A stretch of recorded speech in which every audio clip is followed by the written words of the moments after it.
E surge um novo nome na diretoria, e neste ano aqui, aliás, no final do ano passado, nas eleições, que existiam duas opções. O André Negão, que muita gente já olhava, já percebia que não daria certo. E, infelizmente, aquela opção assim, é o menos pior e tal, que é o Augusto Melo. Como que você avalia até agora essa administração do Augusto Melo em 2024?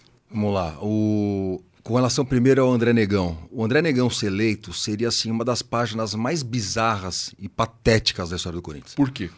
Porque é um desqualificado, pode ser um cara simpático. Você conhece ele lá? Não conheço. Nunca falei com ele pessoalmente, já vi, mas nunca conversei. Mas é um cara que não tem qualificação. Dava pra perceber. Dá pra perceber. Você viu aquele debate na Gazeta que foi uma coisa constrangedora. Os dois, eu acho. Não, mas é que assim, é que o pessoal... Eu falei isso na época do vídeo. Que o pessoal tentou criar uma falsa equivalência. Os dois são iguais. Não, o Augusto podia não ser bom, mas o nível do André Negão destoava. Você vê que o cara não sabe falar. Você vê que o cara... na eleição que você vai fazer, vou tomar uma cerveja. Então, não falava coisa com coisa. E assim, era evidente que era um fantoche dos caras. Sim. Era evidente que ele não seria o presidente. Quem seria o vice dele? O vice dele... Era o Andrés, né? Era o Andrés, então. É isso. Então, a gente sabe disso, né? Mas mais que isso, ex-bicheiro, até baleado já foi. Um cara assim, é uma figura assim... Pra quem tá vindo de fora... Imagina um torcedor do Flamengo vendo aquilo, um torcedor do Palmeiras vendo aquilo, um torcedor do São Paulo falando, é isso aí que o Corinthians vai eleger? Tipo, vocês estão de brincadeira. É mais uma amostra do descompromisso da turminha da Renovação e Transparência com o Corinthians. Se esses caras se importassem com o Corinthians, o Andrés falaria, André, desculpa, irmão, tamo junto, tamo na caminhada. Não dá pra você, mano. Agora, o que aconteceu lá? O André tava lá faz tempo e tava esperando a hora dele. Chegou a hora do Roberto, chegou a hora do Mário Gobi. Ele ainda está lá. E ele falou, tem minha hora. E os caras falaram, então vai. Acho que até meio sabendo que ele não ia ganhar. Mas pra pagar essa dívida, talvez com ele, tá bom, é a tua vez. Mas assim, não deveria ter acontecido isso. Ele não tinha qualificação pra estar lá. E o Augusto era o nome da oposição finalmente unificada. Ajuntou todo mundo. Porque na outra eleição tava rachada e o Duílio ganhou. Porque tinha o Mário Gobi e tinha também o Augusto. Se não tivesse a candidatura do Gobi, por exemplo, o Gobi tivesse junto com o Augusto ou vice-versa... O Augusto poderia ter ganho. Teriam ganho. Teriam vencido o Duílio, entendeu? Então aprenderam... E escolheram o Augusto para ser o candidato. Que faz parte da política, isso acontece. Que é normal. O discurso do Augusto é um discurso muito bonito. Né? Sempre foi na campanha. Profissionalizar, gestão técnica, colocar gente qualificada em lugares qualificados, fazer a marca Corinthians voltar a ser valorizada, trazer bons negócios para o Corinthians e administrar o Corinthians à altura da sua grandeza. Não sou sócio, mas votaria nele. Então, na época, claro, não. E lógico, e o outro lado era o André Negão. Ou seja, é claro, eu votei, é claro que eu votei no Augusto, entendeu? É claro que eu votei no Augusto e torci pra ele ganhar. E a festa, quando ele ganhou lá no dia da eleição, foi sensacional. Há quanto tempo você é sócio, Catalão? Cara, eu fiquei sócio logo depois que a gente caiu. Olha, faz tempo. Foi, a gente caiu em 2007, dia 2 de dezembro, maldito, 2 de dezembro. Você logo depois eu fui... frequentava o clube? Assim? Não, mano, não. Eu ia só pra votar. Eu fiquei sócio pra ajudar. Eu pago a mensalidade todo mês. Se todo corintiano fosse sócio, era muito dinheiro na conta do Corinthians. Então eu fiquei sócio pra ajudar e pra votar. Então toda eleição eu ia lá pra votar. E eu tava falando do Augusto, né? Isso. Aí o Augusto vem com o seu discurso muito bonitinho, ele ganha a eleição, todo mundo muito feliz. Cara, e logo de cara acontece uma coisa que acabou meio que, não digo afundando a administração dele, mas que causou danos irreparáveis, que foi o negócio da comissão da VaideBet. Muito estranho. Ele ter trazido a VaideBet, espetacular. Ele de fato trouxe o maior contrato de patrocínio da história. E o Augusto vendia essa imagem de que, olha, bom em trazer negócio ele é. De renovar as placas com a Brax, em renovar e fazer fechar bons contratos com a televisão e etc e tal. Nisso eu reconheço que ele foi muito bem. Só que aí é aquela coisa, o cara que ele coloca para o marketing é o Sérgio Moura. O Sérgio Moura, aí olha que coisa, hein? Aí os caras assinam o contrato e dizem que tem uma comissão para o intermediário, que é uma agência que fechou o negócio. Beleza. É praxe no mercado. Beleza. A empresa escolhida é a X. Pensei, bom, essa empresa deve ter uma história de... Né, deve ser do ramo, deve fazer isso faz tempo. Aí você descobre que a empresa não é do ramo faz tempo, você descobre que a empresa acabou de ser criada. Porra... Mas o cara deve ser muito bem conectado, então, coitado. Né? Vamos dar uma chance pro cara. Quem é esse cara? O cara é amigo do Sérgio Moura. Porra. Entendeu? Então o que vocês estão falando para mim é o seguinte, que vocês fecharam um contrato de patrocínio, tem o cara que é o diretor de marketing, a empresa escolhida para intermediar, bem isso, não é que intermediou, a empresa escolhida para intermediar é de um amigo e esses caras vão receber 25 milhões de reais ao longo de 3 anos. E para pagar a comissão não passou pelo financeiro. Então, é isso, e os caras negaram, e aí aparece o Rubão falando que não tinha comissão porra nenhuma. Independente do que vocês gostem do Rubão ou não é esse o ponto, o Rubão saiu atirando e falou, que porra é essa? Sim.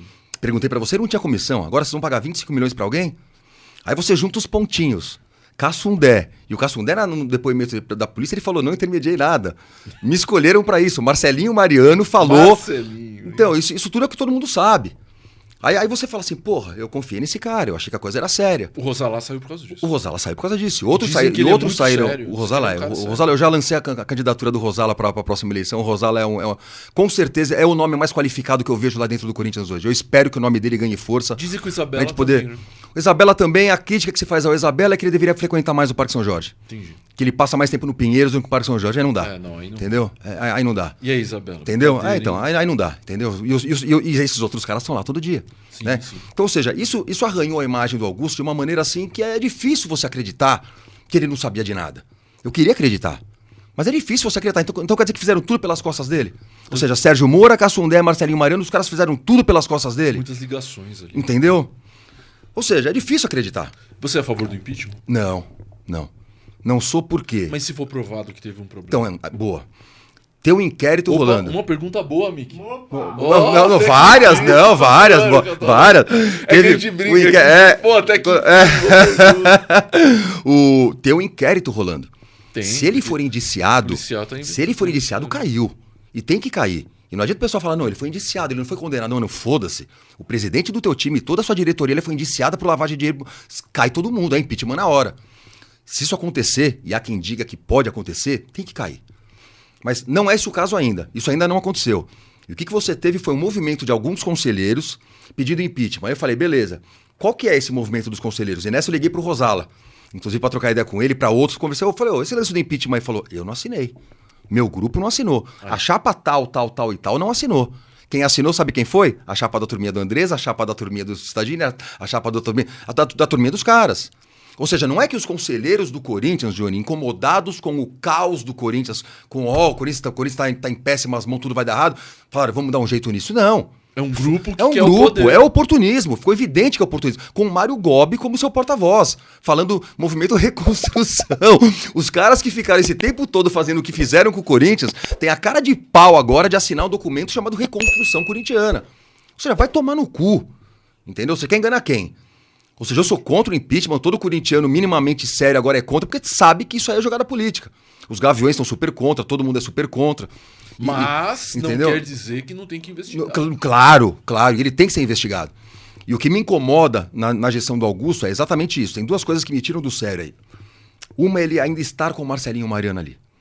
Com todas as suspeitas que envolvem esse cara, com tudo que todo mundo fala. Quem é Marcelinho Mariano? Então, a sua pergunta prova tudo. Se esse cara fosse tão importante assim... Ou melhor, se esse cara é tão importante assim, por que o Augusto... Ou melhor, se esse cara não tivesse importância nenhuma, se esse cara fosse um cara dispensável, por que o Augusto não dispensou esse cara ainda? O que o Augusto tem com esse cara que ele não pode largar esse cara? Que poder é o que todo mundo fica pensando, não sou só eu. Todo mundo fala assim, pô, o Augusto será que tá amarrado com esse cara? Qual que é? Os caras da base. Tem dois caras então, da base. Essa é a segunda parte que mais me incomoda, entendeu? A base do Corinthians, Augusto, e promessa do Augusto. Augusto falava isso, gestão técnica, profissionalizar a base, fazer um negócio profissional. A base do Corinthians hoje, pelo que todo mundo fala, se eu estiver errado, por favor, me provem, que o Augusto venha a público e fale. O Vessone toda semana... O Vessone toda semana mostra um jogador contratado novo. A base do Corinthians dizem que tá loteada. Dizem que nunca teve... Eu posso falar isso, mano? Eu posso, dizem, não sou eu que tô falando. Dizem que tem muito esquema na base. Aliás, entendeu? Todo clube... Sempre teve. Essa parte da base então, é o que sempre foi onde todo mundo mordeu, onde todo mundo se fez. Clubes mais profissionais acabaram com isso. A base do Palmeiras hoje é profissional. Tem executivos profissionais e é coincidência que os caras revelam os puta no jogador agora? Tá dando resultado. Então não ganham apenas os títulos. Estão revelando o jogador e vendendo o jogador por 300 milhões. E ganhando dinheiro. O Corinthians, por seu lado, vai e contrata o lateral reserva da Ponte Preta. Nossa. Por quê? Do Júnior da Ponte Preta. O Corinthians vai e contrata o quinto zagueiro do Mirassol. Por quê? Eu vi um cara que era goleiro, aí ele parou de jogar no gol, foi pra... já tá Já tô com calor. Falei pra vocês não baixarem o ar-condicionado. Eu vi um cara que ele era goleiro, Catalão, e aí ele parou de jogar no gol faz 6 meses, agora é lateral direito e foi contratado. Então, essa daí foi bizarra. E essa daí foi tão bizarra que os caras voltaram atrás. Imagina, os caras contratam um lateral que era goleiro até o ano passado e o cara teve 33 minutos em campo como lateral. Que porra é essa, mano? Aí foram perguntar pros caras, a gente se enganou, a gente não sabia direito.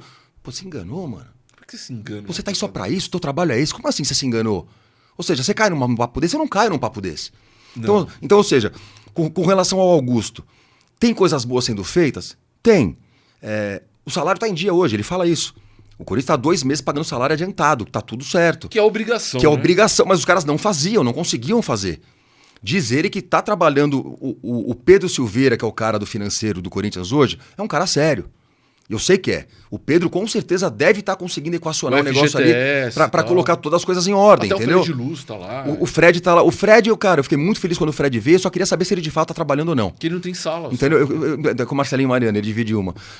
Pois é. Mas eu queria saber se ele de fato tem autonomia pra trabalhar ou não. Eu não sei, tá? Eu te falaria se eu soubesse. Eu queria saber se ele tá tendo autonomia pra trabalhar, se ele tá fazendo as coisas que ele... Eu espero que sim. Ou seja, eu espero que esse projeto que o Augusto vende de profissionalização ali esteja acontecendo. Mas é difícil acreditar que isso esteja acontecendo quando você vê certas coisas como as que eu acabei de falar aqui.